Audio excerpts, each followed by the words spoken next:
Hi everyone. So we all know it's a big day. 97th Oscars have transpired already at the Hollywood, and we have none other than Namit Malhotra joining us. For those who are wondering why have I congratulated Namit right at the beginning, it's because he has gifted us the seventh overall Oscar for India. So Namit, first of all, thank you so much for that. And again, congratulations. How do you feel?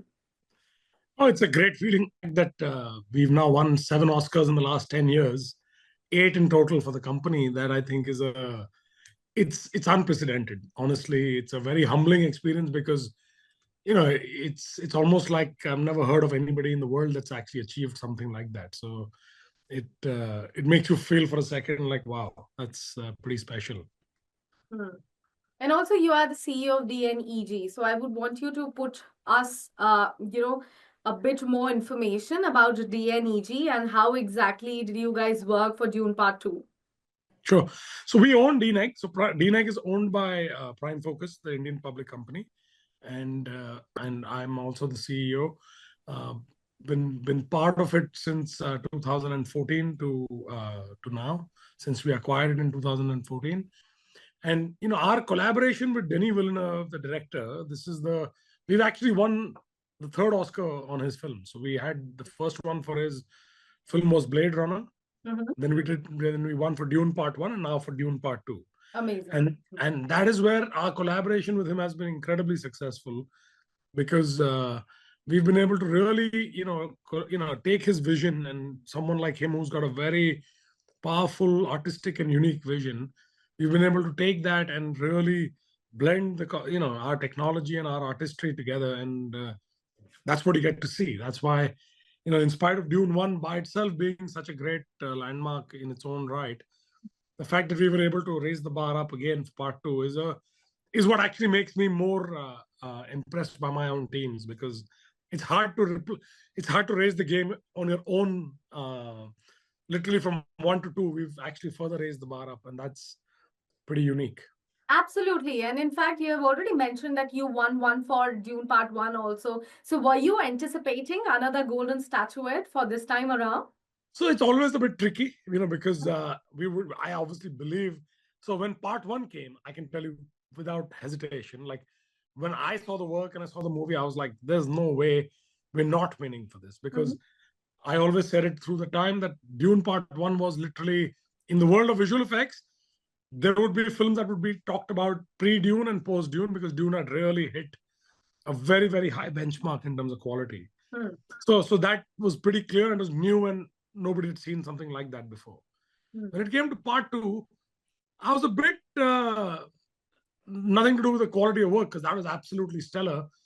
But I was like, okay, will the voters understand the nuances of why this is still better than Part 1? Like, will they really discern that difference? Will they feel like you've kind of seen Dune 1 again? Is this different enough for them to give you the credit for visual effects being that big? And fortunately, they were able to appreciate that, which I think is a great win. Absolutely. But I would also want to ask you something from the Indians' perspective, because we saw very underwhelming representation at the Oscars, and we have been seeing this from past couple of years that we don't make it to the Oscars. We have seen at the accolades, at the other international award functions, we do win massive, awards, but at the Oscars, we somehow don't reach. What do you think is the reason behind that? So, our films and our our industry has primarily been designed to serve our own people and our own culture. We're not making necessarily films for a wider audience, let's say. So when you think about other foreign markets, they do understand that while they're making something in a foreign language, they also are recognizing the fact that the market for them is beyond their own country. Okay.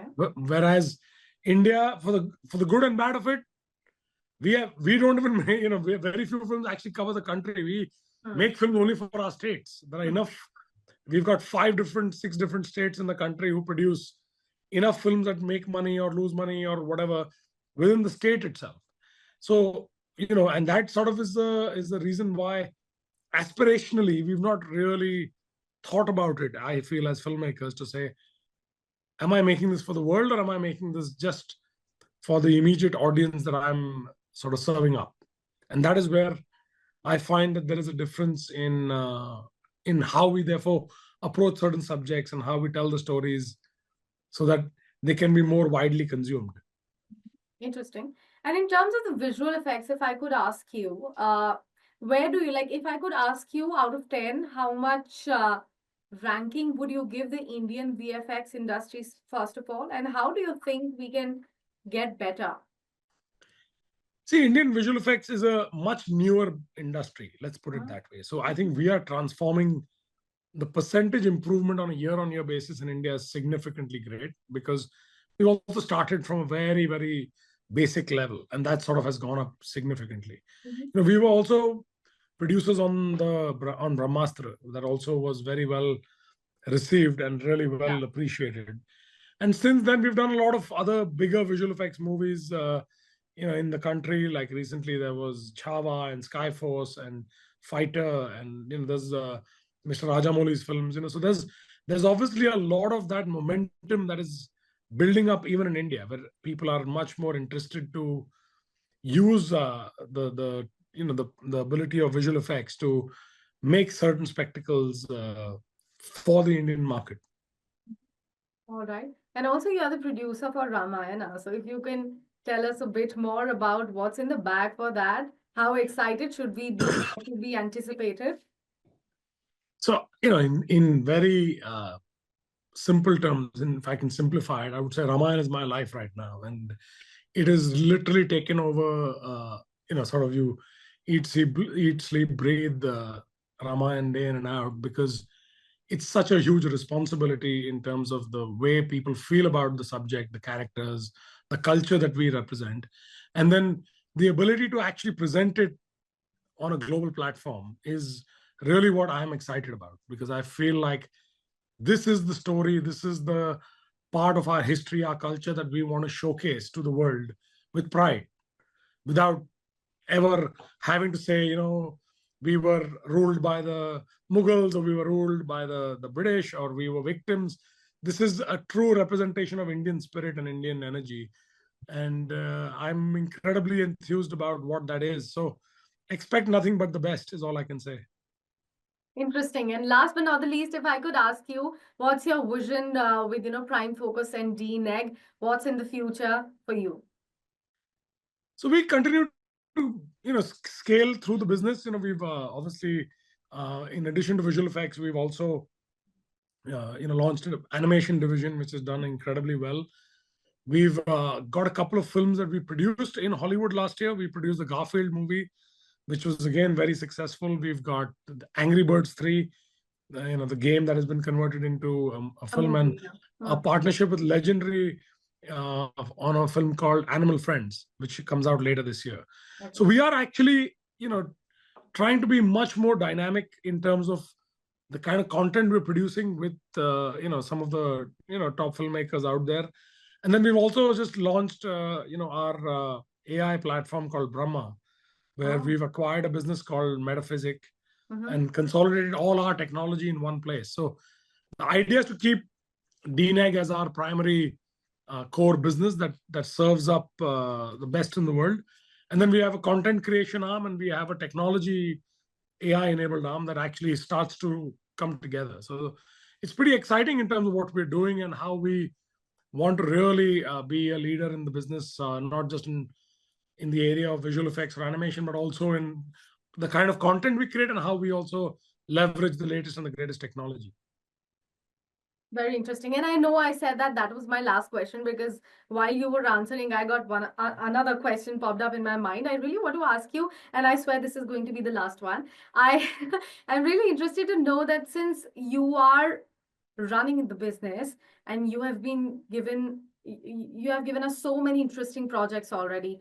So how exactly do you cross that particular boundary? Because there's always a limit. So how do you challenge yourself and you bring up something new every time so that people don't think that this is now a monotonous thing? See, the beauty about being in the business we're in, that nobody wants to see the same thing again. That's the basic ingredient, is that you have to do something different. Most times, a filmmaker of any, top, capability will come to us and say, "Hey, we got to do something that we've never seen before." So we are always kind of back to the drawing board and trying to figure out what's going to be different now, and how are we going to achieve that.